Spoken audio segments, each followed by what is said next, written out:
বার্তা পায় সরাসরি। তো আসলে এলাকাবাসী উত্তেজিত, অনেকটাই উত্তেজিত ছিল। আমার তো কোনো বলার কিছু আমার বলার কিছু নেই।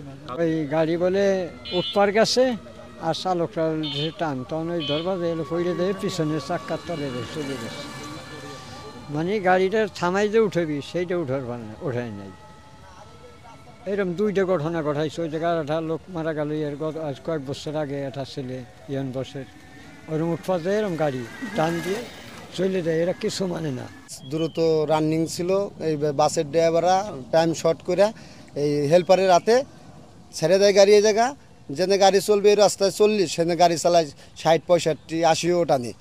তারপরে আবার এই পাশাপাশি এই পার্শ্ববর্তী রাস্তাঘাটে যে বাড়িঘর দৌড়া যা আছে এই রাস্তাঘাটের পার মাল সামানা থুয়া অনেক জায়গা যোগে নষ্ট করে। ওর জন্য মানুষ দুর্ঘটনা বেশি আরও জড়াই যায়।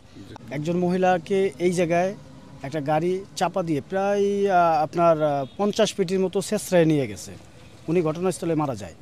এই ঘটনার পরিপ্রেক্ষিতে আজকে এই জায়গার মানে সর্বস্তরের জনগণ মানে যারা পাবলিক ছিল সবাই মিলে আজকে এখানে হঠাৎ করে একটা গাড়ি ব্যারিকেড দিয়েছিল, তারা একটা রাস্তা অবরোধের মতো করছিল। আমরা খবর পেয়ে তাৎক্ষণিকভাবে এসে জনতারে শান্ত করে এর একটা সুষ্ঠু যেভাবে বিচার করা যায় আমরা সেটা সমাধান করা যায় সেই প্রেক্ষে তাকে একটা আশ্বস্ত করছি। আর এই জায়গায় যে ঘটনাটা এই জায়গা বেশ কয়েকবার এই ঘটনা দিয়ে প্রায় 3-4 বার একই ঘটনা হয়েছে। কেউ হয়তো বা ভাগ্যক্রমে বেঁচে গেছে, কেউ মারা গেছে।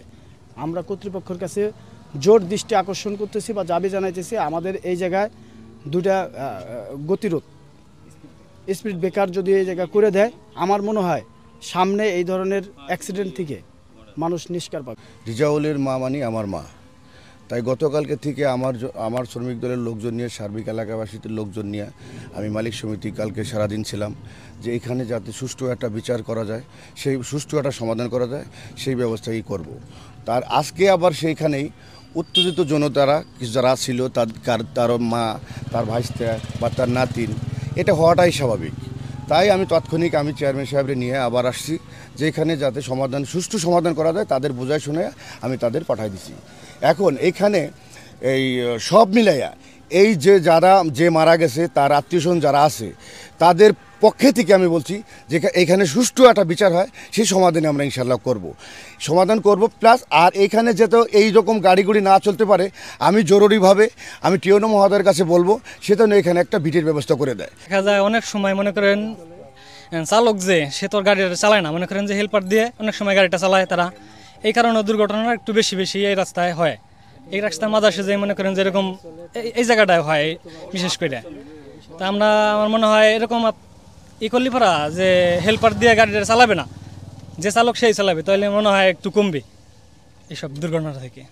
আমরা চাই আজকে এখানে কিছু মানববন্ধন হয়েছে, আমরা চাই এইখানে 3টি স্পিড ব্রেকারের দরকার যাতে গাড়িগুলো চলে। আমার শহীদনগর ইউনিয়নের শ্রমিক দলের সাংগঠনিক সম্পাদকের আম্মা মারা গেছে, আমার অনেক কষ্ট, আমি আর কি বলবো, আমার ভাষা নাই। আমরা চাই দ্রুতভাবে এখানে 2টা স্পিড ব্রেকার যাতে প্রশাসন দেয়, প্রাণ যাতে না ঝরে সেই ইসের জন্য আমরা এখানে একটা নিরাপত্তা চাচ্ছি আর কি, যাতে রাস্তাটা ভিড় হইলে পরে মনে হয় একটু ভালো হয়।